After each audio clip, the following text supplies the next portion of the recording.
Hi, this is देव। और इस video में हम लोग बात करने वाले हैं सरल आवर्ती गति एवं अभिलाक्षणिक गुण।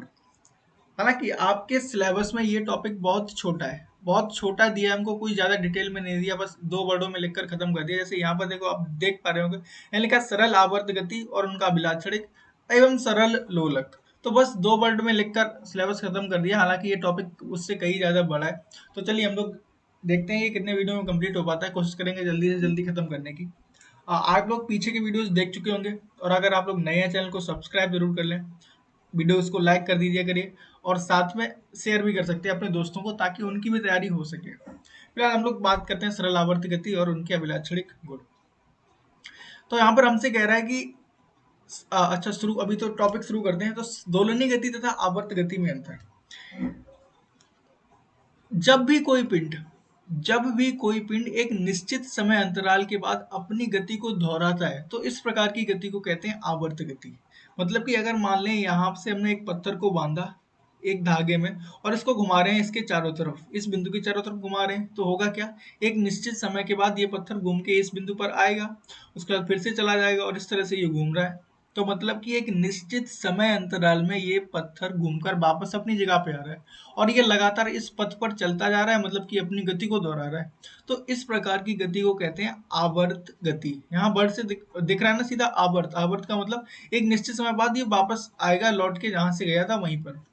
ठीक है, तो ये हो गई आवर्त गति। इसके कुछ और एग्जाम्पल की बात करें तो हमारी पृथ्वी सूर्य के चारों तरफ घूमती है, और एक साल बाद वापस लौट कर वहीं आती है। तो इस तरह से पृथ्वी भी सूर्य के चारों तरफ घूम रही है ना। पेंडुलम की बात करेंगे तो पेंडुलम देखेंगे, तो पेंडुलम भी क्या होता है, घड़ी का पेंडुलम बात करें, या फिर अपने हाथ से कोई पेंडुलम बना सकते हैं। कैसे, अभी जो पत्थर को घुमा रहे थे उसको घुमाया नहीं, इस तरह से हाथ से नीचे लटका दिया, और यहाँ इसको यहाँ ले जाकर छोड़ दिया, तो अभी क्या होगा, ये इस तरह से गति करने लगेगा, है ना। तो मतलब यहाँ भी क्या हो रहा होगा कि एक निश्चित समय बाद यहाँ से गुजर के जाएगा। मतलब कि यहाँ पर लाके हमने अगर छोड़ा, तो ये इधर जाएगा, फिर इधर आएगा, फिर इधर जाएगा, फिर इधर आएगा, और एक निश्चित समय अंतराल बाद अपनी गति को दोहराता है। तो ये भी एक आवर्त गति का उदाहरण है। अच्छा, अब बात करें दोलनी गति में, फिर क्या अंतर होता है। ये कंफ्यूजिंग वर्ड होते हैं और कई बार बहुत ज्यादा कंफ्यूजन क्रिएट करते हैं।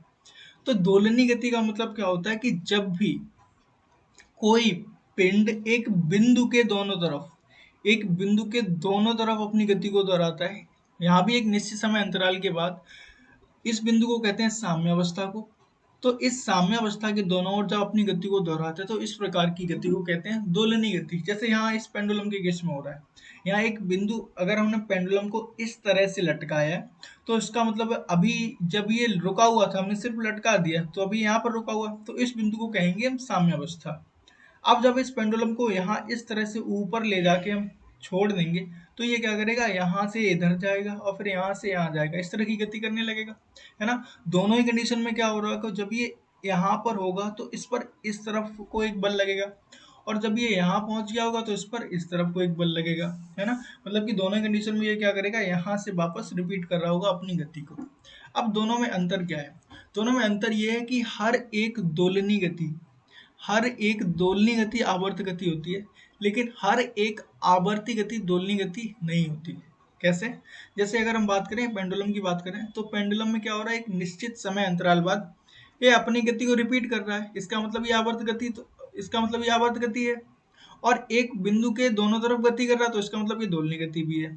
लेकिन अगर इसकी बात करें, पृथ्वी की बात करें, तो देखो पृथ्वी एक पथ पर सीधी चली जा रही है, वापस लौट के तो नहीं आ रही है ना, और ना ही इस पर कोई प्रत्यानयन बल लग रहा है। तो इसका मतलब ये कौन सी गति होगी, ये आवर्त गति होगी, दोलनी गति नहीं है, क्योंकि ये बिंदु के दोनों तरफ गति नहीं कर रही। हाँ, अगर पृथ्वी इस तरह से गति करने लगती, तो इसको कहते हैं दोलनी गति। तो ये एक सीधा सा अंतर था, छोटा सा, दोनों में, दोलनी गति तथा आवर्त गति में। अब अगर प्रत्यानयन की बल की बात करें, तो देखो जब हमने पेंडुलम को इस तरह से लटकाया था, वही बल है ये, जो पेंडुलम को इस तरह सीधा लटका दिया और इसको यहाँ ले जाकर छोड़ दिया, मतलब कि इसको इस तरह से उठाया और यहाँ ले जाकर छोड़ दिया। अब जैसे ही इसको अभी हम पकड़े हैं, अब हम जैसे ही इसको छोड़ेंगे, तो क्या होगा, ये पेंडुलम नीचे की तरफ गति करेगा, और यहाँ पहुंचते टाइम इसमें कुछ गति ऊर्जा होगी, तो ये इस तरफ भी पहुंच जाएगा। तो मतलब कि जितना इधर गया था उतना इधर पहुंच जाएगा, अगर ऊर्जा में ह्रास नहीं होता है। अब इस स्थिति में और इस स्थिति में एक चीज कॉमन है, वो क्या, कि ये पेंडुलम कोशिश क्या करेगा, यहाँ से हम इस तरफ लौट आए, और जब यहाँ होगा तो ये कोशिश करेगा कि हम इस तरफ लौट जाएं। मतलब कि दोनों ही स्थितियों में यहाँ पर और यहाँ पर इस पर एक बल लग रहा है, जो कोशिश ये कर रहा है कि ये बिंदु जहाँ से शुरू किया था वहीं लौट कर वापस आ जाए, जिसको हम साम्यावस्था कहते हैं। तो मतलब कि साम्यावस्था की तरफ एक बल लगता है, जिसको हम कहते हैं प्रत्यानयन बल। तो यही बल होता है। इसका काम क्या होता है, ये कोशिश करता है कि जो दोलन चल रहा है या फिर कंपन चल रहा है, तो वो वस्तु साम्यावस्था पर रुक जाए, मतलब कि साम्यावस्था की ओर बल लगता है, इसको कहते हैं प्रत्यानयन बल। अब अगला टॉपिक आता है सरल आवर्त गति।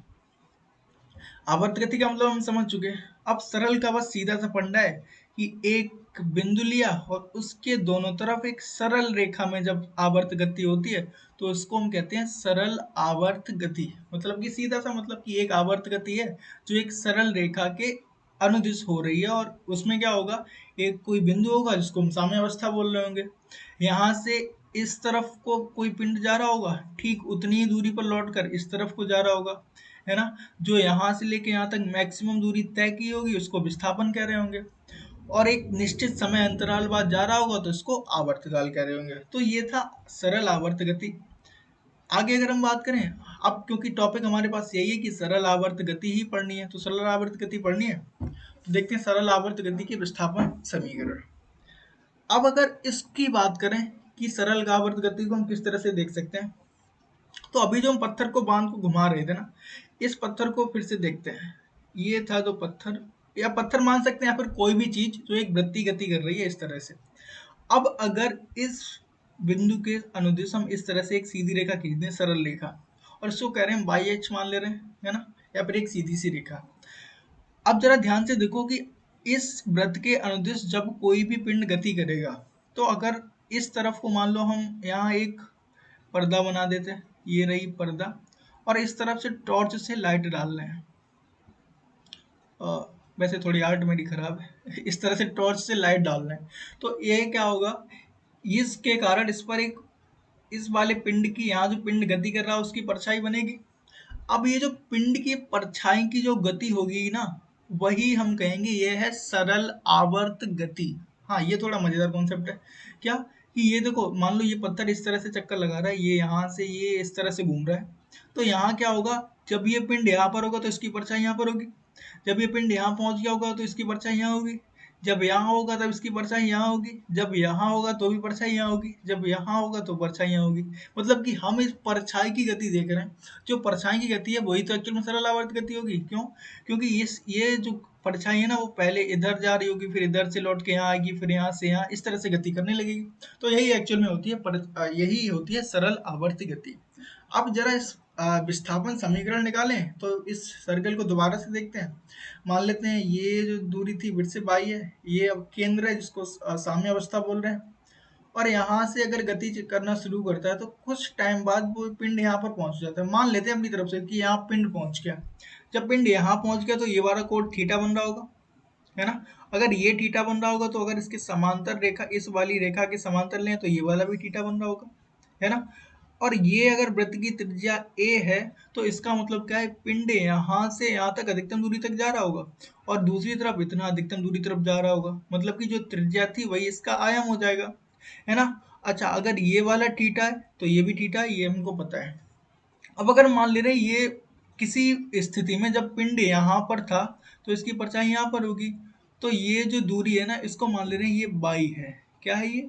बाई है। मतलब कि इतनी दूरी पर पिंड, साम्य अवस्था से इतनी दूरी पर ये पिंड है ना। यहाँ तक कोई परेशानी नहीं है। अब जरा ध्यान से देखो कि वृत्तीय गति जब भी कोई पिंड करता है तो वहां पर एक कोणीय वेग का कॉन्सेप्ट आता है, जिसको कहते हैं ओमेगा। और ये ओमेगा बराबर होता है चला गया कोण बट्टे कितना समय लिया, मतलब कि ओमेगा बट्टे थीटा बट्टे टी।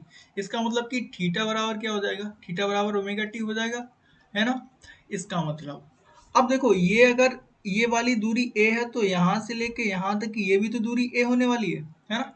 और अगर ये वाली a है तो ये क्या हो जाएगी, जरा इस तरह के जब भी सर्किल बनते हैं, जब भी सॉरी त्रिभुज, जब भी त्रिभुज बनते हैं तो देखो, ये लिया हमने त्रिभुज, और अगर इस त्रिभुज का हमको कर्ण पता है और एक कोण पता है थीटा, तो जब भी इसको साइन या कॉस में तोड़ना होता है तो हम एक चीज याद रखते हैं, क्या? पास है तो कॉस है, मतलब कि जिस भुजा के पास थीटा बनता है वो कॉस होता है। तो यहाँ देखो ये तो के है, ये तो कर्ण है जो पता है हमको।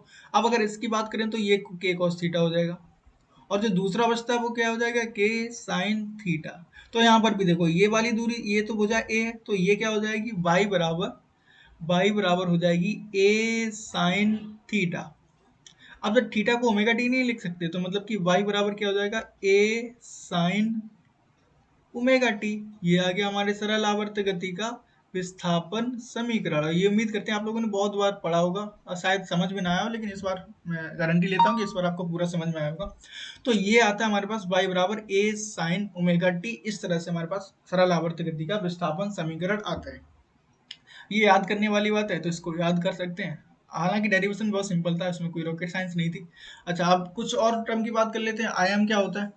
तो जब भी कोई पिंड सरल आवर्त गति करता है, तो जितनी अपने माध्य स्थिति से वो अधिकतम जितनी दूरी तय करता है उसको कहते हैं आयाम। जैसे पेंडुलम वाला केस था, हम लोग डिस्कस कर चुके हैं कि जितना अधिकतम यहाँ तक जा रहा है तो उसका आयाम क्या हो गया, ये उसका आयाम होगा। दोनों तरफ का नहीं, एक तरफ अधिकतम दूरी जितनी तय करता है उसको कहते हैं आयाम।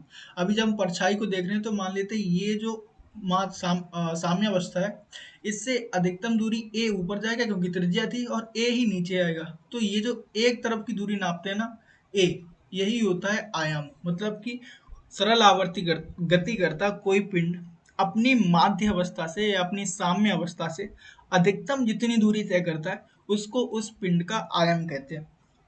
ठीक है। अब आवर्तकाल की बात करें। आवर्तकाल का मतलब है कि कितने समय में वो अपनी गति को रिपीट करता है या कितने समय अपने चक्कर को पूरा करता है। तो अगर सर्किल की बात करें, क्योंकि हमने ऐसा ही तो माना था कि इसकी जो परछाई है वही सरल आवर्त गति है, तो अगर एक सर्कल को पूरा करने में, एक सर्किल को हमें क्या चाहिए, आवर्तकाल टी। एक सर्किल पूरा करने में कोण कितना होता है, तो पूरे सर्किल का कोण होता है हमें पता है 2 पाई।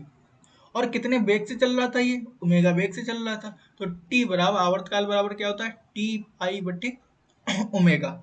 मतलब कि एक चक्कर पूरा करने में जो समय लगेगा वो होगा 2 पाई बटे ओमेगा। आवर्त आवृत्ति का मतलब क्या होता है, वैसे तो आवृत्ति का मतलब होता है 1/समय, 1/आवर्तकाल। इसका मतलब क्या हुआ, इसका सीधा सा फंडा ऐसे समझ लेते हैं कि मानो मानो ये जो पिंड है ये 2 सेकंड में अपना चक्कर लगाता है। कितना, 2 सेकंड में अपना चक्कर लगाता है, मतलब कि इसका आवर्तकाल 2 सेकंड है। और आवृत्ति होती है 1 सेकंड में लगाने वाले चक्करों की संख्या। तो जब ये 2 सेकंड में एक चक्कर लगाएगा तो 1 सेकंड में कितने चक्कर लगाएगा, 1/2। यही तो फंडा हुआ। तो इसका मतलब क्या होता है, आवृत्ति बराबर 1/आवर्तकाल। और ये क्या हो जाएगा, अब जब 1/t करेंगे तो टी का मान क्या होता है, 2 पाई बटे ओमेगा। मतलब कि एन, आवृत्ति को एन से प्रकट करता हूँ, ये हो जाएगी ओमेगा/2 पाई। ठीक है। कला की बात करें तो कला एक्चुअल में क्या होती है, कला किसी भी बिंदु पर उस कण की स्थिति एवं वेग को प्रकट करती है। तो इसको हम कहते हैं, जैसे ये जो पिंड चक्कर लगा रहा था, यहाँ जब ये यहाँ से चक्कर लगाते लगाते यहाँ पहुंचेगा तो इसकी कला हो जाएगी पाई/2, है ना। यहाँ से शुरू किया तो ये लगाते लगाते यहाँ पहुंच जाएगा। अब अगर कुछ कंडीशन यहाँ ऐसी हो सकती है कि ये पिंड यहाँ से शुरू नहीं किया, यहाँ से शुरू कर रहा था, है ना, यहाँ से शुरू कर रहा था, तो ये जो कोण बना था ये वाला बनेगा ओमेगा/t, और ये वाला मान लेते हैं हमारा फाई बनेगा। अगर समझ में नहीं आया तो ये है ओमेगा/t और ये वाला बन रहा है फाई। तो इस कंडीशन में जो हमारा समीकरण हो जाता है वो y is to A sine और ब्रैकेट में ओमेगा/t, ये वाला कोड, प्लस फाई, ओमेगा/t प्लस फाई। ये सामान्य समीकरण होता है किसी भी सरल आवर्त गति करते पिंड का। वो एक नॉर्मल कंडीशन थी, अभी जो हमने पीछे देखा था ना विस्थापन समीकरण, ये यहाँ पर शर्त ये है कि ये वाला पिंड यहाँ से शुरू कर रहा है ना। और यहाँ पर ये कंडीशन नहीं है, यहाँ पर ये फाई से शुरू कर रहा था, तो इसलिए हमने कहा था कि यहाँ जो समीकरण बनेगा वो y बराबर a sine omega T plus phi. अच्छा, आगे अगर हम बात करें सरल आवर्त गति में वेग की, तो ये आखिरी टॉपिक है। इसके बाद अगले वीडियो में बात करेंगे। तो फिलहाल इसको देख लेते हैं कि वेग किस तरह से बदलता है। तो देखो ये रहा, फिर से हम उसी सर्किल पे चलते हैं, उसी सर्किल पे चलते हैं। तो जरा फिर से ड्रॉ करेंगे तो इसको, तो ये वाली मान ली थी हमने बाई अक्ष है, ये रही हमारी साम्यावस्था, और यहाँ से इस वाले बिंदु से करने चलना शुरू किया था, ये बना था कोण थीटा, और मान लिए थे इस स्थिति पे था ये बना था थीटा, जब ये बना था थीटा तो हमें पता है ये वाला भी क्या होगा थीटा, और ये थी हमारी बाई, कौन सी दूरी, यहाँ से लेके यहाँ तक की दूरी थी बाई, और ये त्रिज्या थी ए, है ना। इतनी बात कंफर्म। अच्छा, अब इसका मतलब ये कण किधर जा रहा है, ऊपर की तरफ, तो इस कंडीशन में ये कण जा रहा है ऊपर की तरफ। तो जब कब कण इस तरफ जा रहा है तो इसका वेग मान लेते हैं v। अच्छा, जब ये कण इस तरफ को जा रहा है तो इसका मतलब क्या होगा, हमें किधर चाहिए, हमें वेग चाहिए इस दिशा में, इस दिशा में हमको वेग चाहिए यहाँ वाली, क्योंकि कण की गति में इधर ही तो देख रहे हैं। तो इसका मतलब हमको क्या लेना पड़ेगा, इस कण का कंपोनेंट लेना पड़ेगा। तो जब हम कंपोनेंट लेंगे तो देखो जरा ध्यान से देखो, अगर ये वाला थीटा है तो ये 90 माइनस थीटा होगा, और ये 90 माइनस थीटा है तो फिर से ये वाला क्या हो जाएगा थीटा, और जब ये थीटा होगा तो ये क्या हो जाएगा v cos थीटा, होगा या नहीं होगा, मतलब कि ये इस दिशा में जो वेग है वो क्या हो जाएगा v cos थीटा। तो मान लेते हैं जो वेग हमको चाहिए था वो u था, तो वो किसके बराबर हो जाएगा, वो हो जाएगा v cos थीटा के बराबर। इसका मतलब क्या हुआ, क्या हम लोग v क्या था एक्चुअल में वेग, और कोणीय वेग रेखीय वेग के संबंध हम पिछले वीडियो से जानते हैं कि v बराबर क्या होता है, v बराबर होता है r ओमेगा, जहाँ r क्या होती है त्रिज्या, और इस केस में हमने त्रिज्या के लिए a, तो v बराबर हो जाएगा हमारा a ओमेगा, है ना। तो मतलब कि b की जगह हम रिप्लेस कर सकते हैं a ओमेगा को, तो u बराबर हो जाएगा a ओमेगा, और cos थीटा की जगह क्या ले सकते हैं ओमेगा टी, फिर से वही बात, या फिर cos थीटा ही रहने देते हैं cos थीटा, है ना। अच्छा, अब एक समस्या है हमारे पास, वैसे चाहे तो ऐसा भी रख सकते हैं लेकिन थोड़ा और सॉल्व कर सकते हैं कि त्रिकोणमिति से हम लोग जानते हैं कि cos थीटा बराबर क्या होता है, cos थीटा बराबर होता है under root 1 sine square theta, ये होता है नहीं, तो इसको क्या हम रिप्लेस नहीं कर सकते यहाँ पर, तो u बराबर क्या हो जाएगा a ओमेगा, और अंडर रूट के अंदर 1 साइन स्क्वायर थीटा। ठीक। अच्छा, अब साइन थीटा फिर से हमारे पास आ गया, तो साइन थीटा क्या होता है, अगर याद करेंगे तो साइन थीटा अपने पिछले छोटे वाले क्लासेस में साइन थीटा बराबर क्या होता था, लंब बटे कर्ल। एक्चुअल में लंब यहाँ पर क्या है, ये अगर ये वाला थीटा है हमारे पास, तो लंब क्या है, ये है, तो मतलब कि साइन थीटा बराबर वाई, और कर्ल क्या है ए, तो मतलब कि साइन थीटा बराबर हमको क्या मिल गया वाई बटे ए, तो क्या हम यहाँ पर साइन स्क्वायर थीटा की जगह वाई स्क्वायर बटे ए स्क्वायर रिप्लेस नहीं कर सकते, तो u बराबर क्या हो जाएगा, वहां से u बराबर हो जाएगा a ओमेगा अंडर रूट के अंदर 1 - Y square upon A square, है ना, ये हो गया। अच्छा, जरा इसको आप सरल करेंगे तो u बराबर क्या हो जाएगा, u बराबर a ओमेगा अंडर रूट के अंदर यहाँ हो जाएगा A square minus Y square upon A square, है ना। इसका मतलब अपॉन ए स्क्वायर, इसका मतलब ये स्क्वायर यहाँ से बाहर आएगा तो क्या बचेगा, तो u बराबर बाहर निकालेंगे तो अंडर रूट के स्क्वायर हट जाता है, मतलब कि a ओमेगा बटे a, और ब्रैकेट के अंदर ए स्क्वायर माइनस वाई स्क्वायर, ए से ये घट गया और u बराबर हमारे पास आ गया ओमेगा अंडर रूट ए स्क्वायर माइनस वाई स्क्वायर, और ये आ गया हमारे गति का एक्सप्रेशन या फिर वेग का एक्सप्रेशन। अगले वीडियो हम लोग देखने वाले हैं सरल आवर्त गति में त्वरण, स्थितिज ऊर्जा, गतिज ऊर्जा और संपूर्ण ऊर्जा। इसके अलावा भी इसके अभिलाक्षण का मतलब होता है ग्राफ, तो अभी हम लोग ग्राफ भी देखने वाले हैं अगले वीडियो में। तो आप लोगों से रिक्वेस्ट ये है कि आप लोग चैनल को सब्सक्राइब कर दें और लाइक भी कर दें, ताकि होगा क्या, इसकी रीच और ज़्यादा पहुंच जाएंगे और बाकी लोगों के तक ये पहुंच सकेगा। ठीक है, तब तक के लिए मिलते हैं अगले वीडियो में, और बेस्ट ऑफ लक।